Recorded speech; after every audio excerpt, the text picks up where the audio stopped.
Hello and many thanks for joining us on the news on NTA International. I am Chinenye Nwoye. First, let's bring you the headlines. President Bola Tinubu nominates 32 additional ambassadors. Nigeria moves to end raw material export wastage with 30% value addition bill. A natural crisis is deepening across Southeast Asia as death toll from floods and landslides rose beyond 400.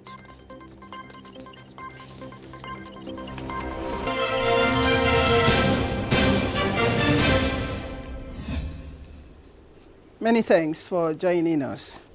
Minister of Foreign Affairs Yusuf Maitama Tuga has presented letters of credence to 5 newly appointed Nigerian envoys. The new appointees are Ambassador Olawale Emmanuel Awe as Nigeria's permanent representative to ECOWAS, Ambassador Meiru Musa Abbas as the Consul General Guangzhou, China, Ambassador N.O. Okeuche as Nigeria's Consul General to South Africa, Ambassador Ojo Olobode Steve, Consul General to Cameroon, and Ambassador Samalia Guni, the Chargé d'Affaires in Tripoli, Libya. The foreign minister charged the newly appointed envoys to be professional in promoting Nigeria's interests and foreign policy objectives.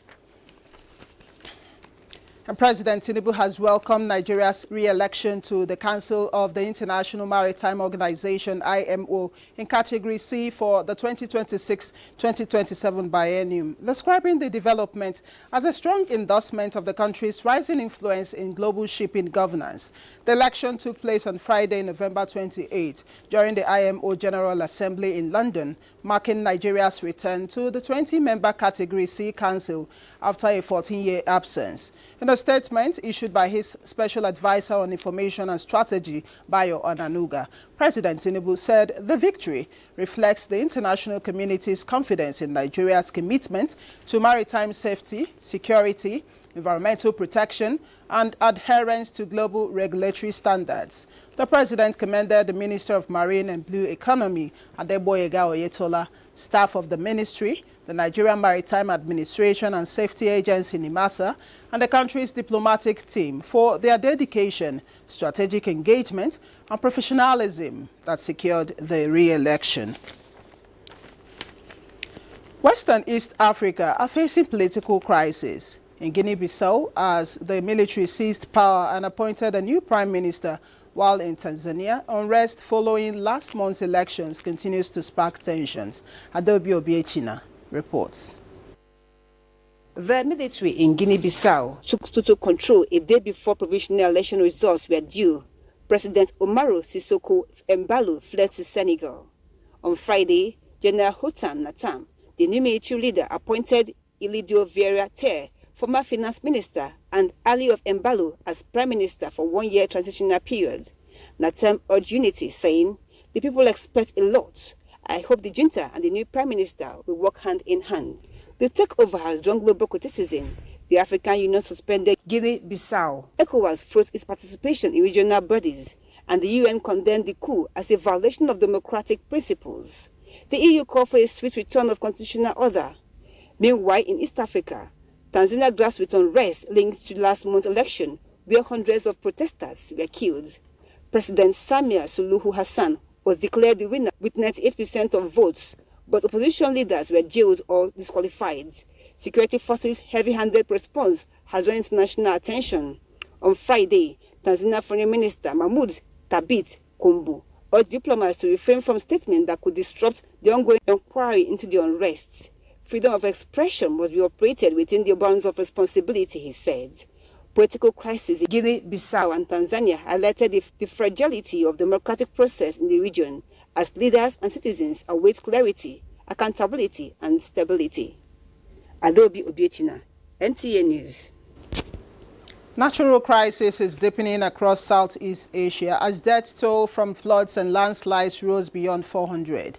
Indonesia, Thailand, Sri Lanka, and Malaysia are facing widespread destruction, stranded communities hoping to settle as rescue team continues. Again, Adobe Obiechina brings us details.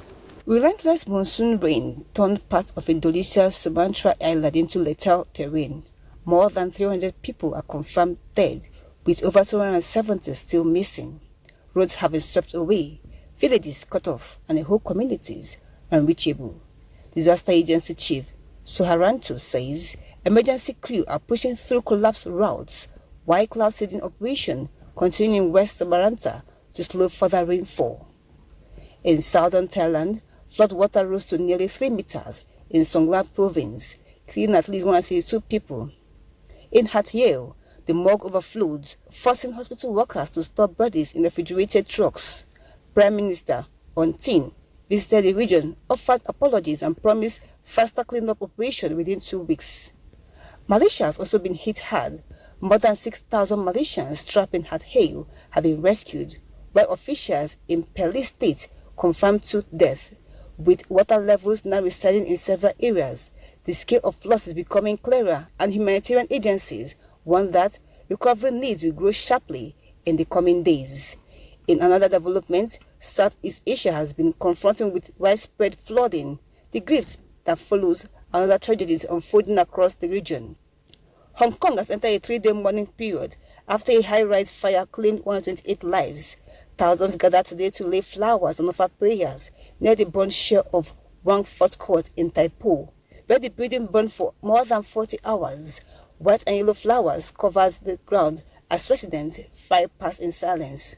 Across the city, 18 condolence points opened for public. Chief Executive John Lee led a citywide movement of silence with flag half-masts and government events cancelled.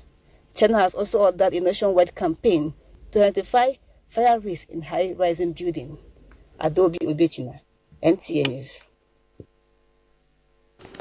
Pope Leo XIV was warmly welcomed by Muslim leaders at the Sultan Ahmed Mosque, popularly known as the Blue Mosque. He became the 3rd pope in less than 20 years to pray inside one of Islam's most iconic places of worship.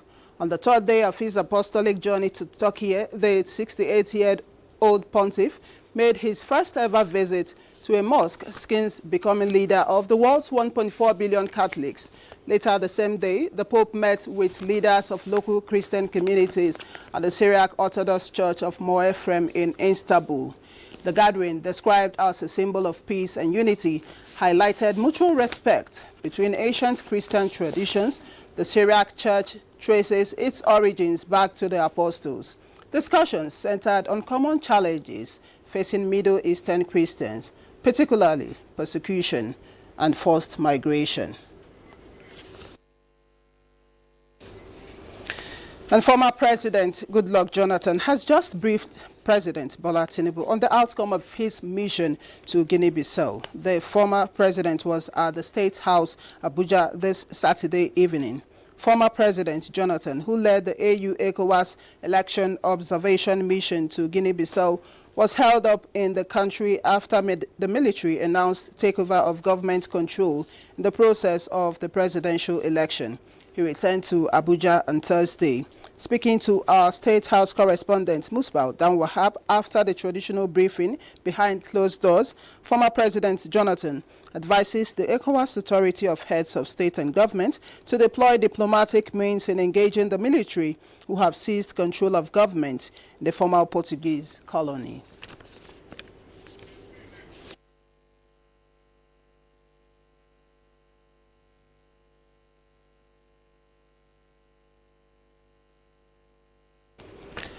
And President Bola Ahmed Tinubu has sent the names of 32 ambassadorial nominees to the Senate for confirmation, days after he sent the first batch of 3 names. In a statement by the Special Advisor to the President on Information and Strategy, Bayo Onanuga, says in 2 separate letters to the Senate President, President Tinubu asked the Senate to consider and confirm expeditiously 15 nominees as career ambassadors and 17 nominees as non-career ambassadors.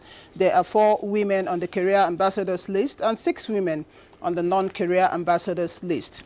Among the non-career ambassador designates are Barrister Ogbonnaya Kalu from Abia, a former presidential aide, Reno Omokri Delta, former chairman of the Independent National Electoral Commission, INEC, Mahmood Yakubu, former Ekiti First Lady Erelu Angela Adebayo, and former Enugu State Governor Ifeanyi Ugwuanyi.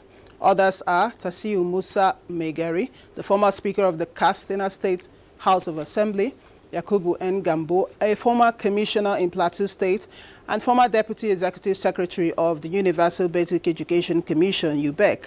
Professor Nora Ladi Dadut, a former senator from Plateau, Otumba Femi Pedro, a former Deputy Governor of Lagos State, Chief Femi Fani Kayode, a former aviation minister from Osun State, and Barrister Nkechi Linda Ufochukwu from Anambra State are on the nomination list. Also on the list are former First Lady of Oyo, Fatima Florence Ajimobi, former Lagos Commissioner Lola Akonde, former Adamawa Senator Grace Bent, former Governor of Abia, Victor Okezie Bazu, Senator Jimo Ibrahim, businessman, lawyer, and senator from Ondo State, and the former ambassador of Nigeria to the Holy See, Ambassador Paul Oga Adiku from Benue State.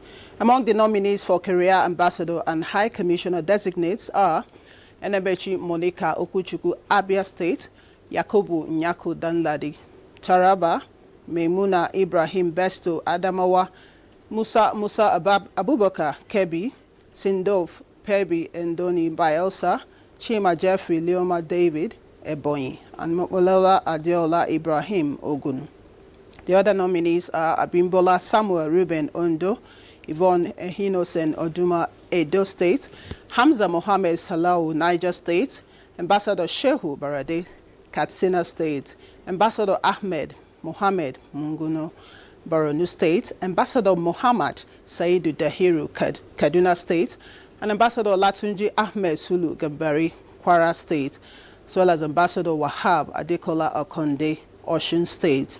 The new nominees are expected to be posted to countries with which Nigeria maintains excellent and strategic bilateral relations, such as China, India, South Korea, Canada, Mexico, the United Arab Emirates, Qatar, South Africa, Kenya, and to permanent missions such as the United Nations, UNESCO, and the African Union.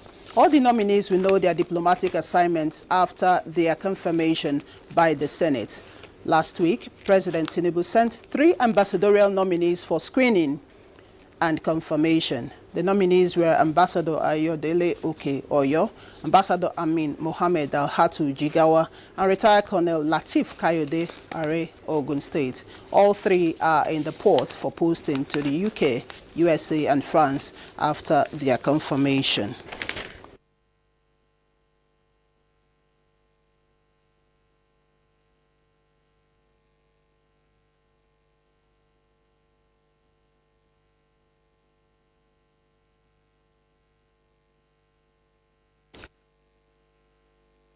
Faction of the Labour Party may have reclaimed the authority after the Supreme Court judgment, which saw 2 factions laying claim to victory. The National Executive Committee meeting, convened by Julius Abure with INEC officials in attendance, affirmed the 2024 National Convention of the party. David Ire reports.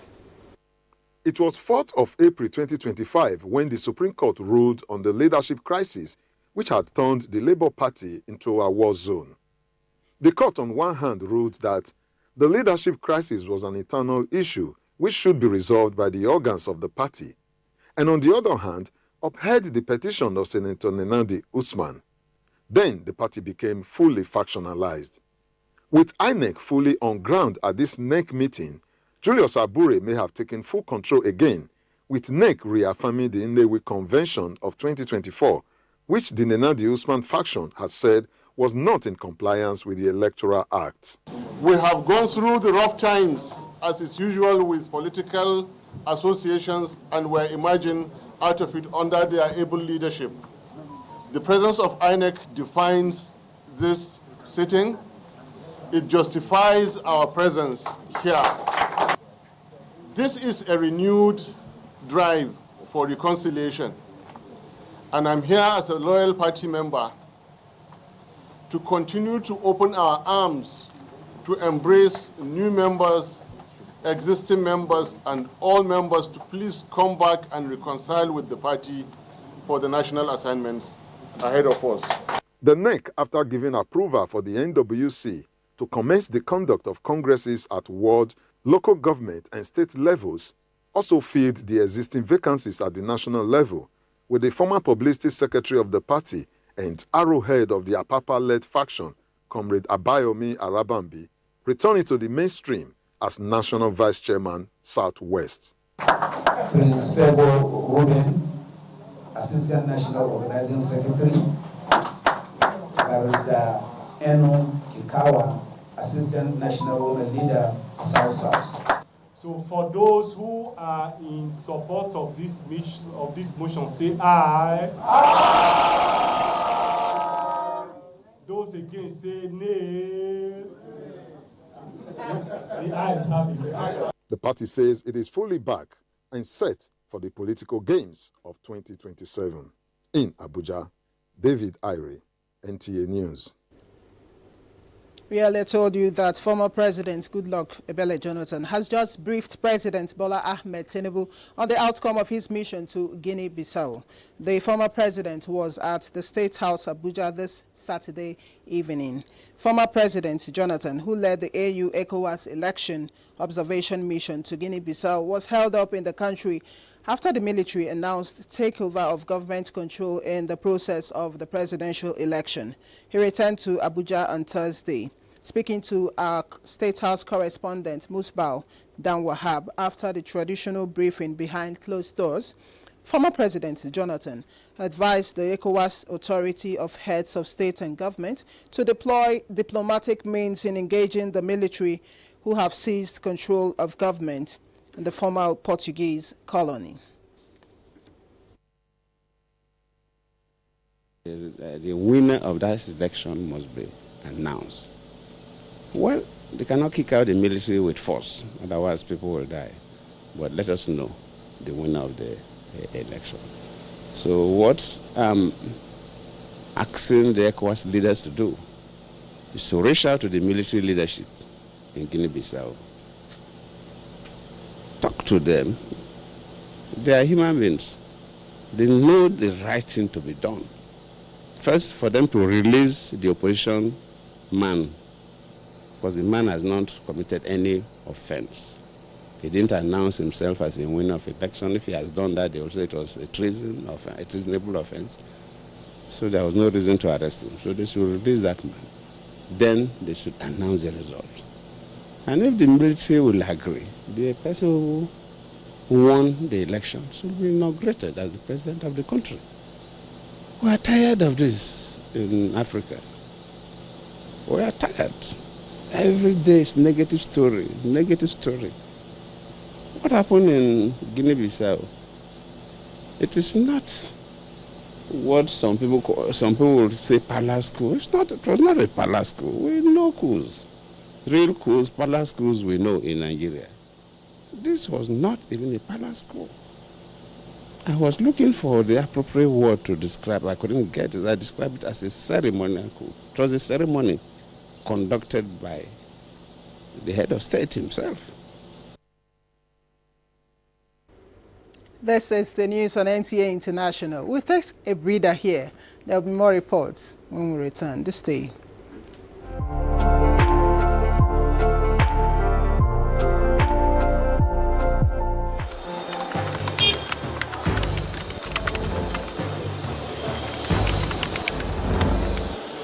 You have no better friend and partner than Nigeria.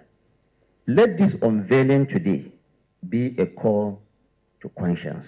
Let our practitioners hold the line of truth. To the media, please inform with integrity and with a deep sense of patriotism. To our public officers, communicate with transparency. To citizens, please let us speak with empathy. Let us come together to become the voice of responsibility, the voice of the world that heals division, that inspires hope and drives development. The House of Representatives Ad Hoc Committee investigating the deduction of taxes and sundry charges from civil and public servants' earnings, including multiple bank charges levied on customers' accounts, as well as the practice of imposing VAT on already existing customers' accounts and the non-remittances of such monies to the appropriate government institutions or beneficiaries, is inviting stakeholders to an investigative hearing holding from Tuesday, 9th December 2025. Time, 11 a.m. prompt. Venue, Room 301, House of Representatives. The following stakeholders are invited. All memoranda should be duly certified by a federal high court and submitted in 15 hard copies with a digital version to the committed clerk on or before Thursday, 4th December 2025, in Room 301, White House. For more details, contact this number. Announcer, Honorable Kelechi Nwogu, Ad Hoc Committee Chairman. Many thanks for staying on. Nigeria is moving to end the long-standing economic drain caused by exporting raw materials cheaply and buying back finished goods at painful cost. At a national sensitization in Abuja, the federal government declared that the proposed 30% value addition bill will be the turning point that forces local processing, protects jobs, strengthens industries, and finally stops the nation from losing value it can or should create at home. Justin Bem-Unyi reports. In the first half of 2025 alone, Nigeria exported about 1.87 trillion naira worth of raw materials, a dramatic 159% increase from the same period last year. Even as experts warn that over 97% of agricultural exports still leave the country unprocessed, forfeiting the chance to earn up to 10 times more from finished goods. Just like selling palm kernels for 100 naira and later importing the same palm oil for 1,000 naira. The country has for years given away its wealth before it's even created. Nigeria is tired of exporting jobs, wealth, and opportunity. That was the central message as the Minister of Innovation, Science and Technology and the Director General of the Raw Materials Research and Development Council led a national sensitization on the 30% value addition bill. The minister described this as a pact with poverty, urging lawmakers, industry and researchers to unite behind a bill that forces Nigeria to process at least 30% of its raw materials before they leave the country. It's for me, and really it's not just about me, but for the entirety of Nigeria, it's one of the most significant moves towards industrialization of Nigeria, towards import substitution, and of course enhancing our production capacity. To the ordinary Nigerian, here is what that means. Imagine Nigeria exports cassava the way we do now, raw. We earn little. Factories abroad do the processing and they hire their own people. But if this bill becomes law, at least 30% of that cassava must be processed here first. The Director General of RMRDC said this shift is Nigeria's chance to stop being just a supplier of raw materials and start becoming a producer of finished goods. By commencing advocacy now, we are shortening the compliance learning curve. A mandate requiring 30% value addition is a significant structural shift for many exporters accustomed to shipping raw materials. It requires them to retool, secure technical partners, and adjust their supply chains. Stakeholders at the event agreed that this will boost manufacturing, support SMEs, reduce import bills, and attract investors ready to set up processing plants in Nigeria. Justin Bem-Unyi, NTA News. The Department of State Services, DSS, has invited the founder of Bayes University, Senator Yusuf Datti Baba Ahmed, for sustaining views perceived as inciting against the Nigerian state. There has been growing concerns over Baba Ahmed's recent public remarks on various media platforms bordering on his claims of a constitutional crisis. Baba Ahmed was said to be on national television, blaming the judiciary and the military for allowing the swearing-in of President Bola Tinubu and Vice President Kashim Shettima. His inflammatory comments were said to carry undertones capable of heightening national tension, given the sensitivity of Nigeria's current political climate. It is also disturbing considering how similar narratives have contributed to instability in countries like Guinea-Bissau and other states. Such an invitation aligns with established protocols, especially as his description of efforts to improve the security of the nation as a joke could agitate public sentiment, weaken trust in state institutions.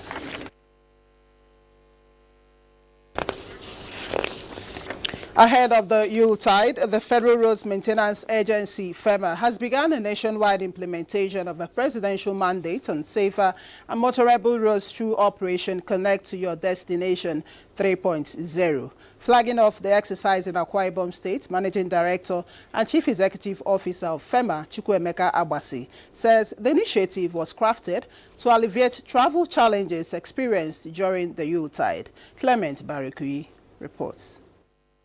Operation Connect to Your Destination 3.0, flagged off along Ekparakwa Zumini Ukem Road in Akwa Ibom State, is targeted at patching 10,683 square meters of potholes, 7,392 square meters of failed road sections, while 881 square meters of asphaltic overlay are expected to be completed across the 36 states of the Federation. This, according to the Managing Director and Chief Executive Officer of FEMA, Chukwuemeka Agbasi, will culminate in the restoration of 85.9 kilometers of roads nationwide. He says the intervention is fully in line with President Bola Tinubu's Renewed Hope agenda, which prioritizes infrastructure revival, economic stimulation, and improved mobility for citizens, insisting that FEMA is consistently fulfilling its mandate. The aim of Operation Connect Your Destination is to give commuters that good experience on federal roads. The program also has socio-economic benefits, and part of this benefit is job creation. So it is anticipated or envisaged that at the end of this program, the agency would have created 1,722 jobs.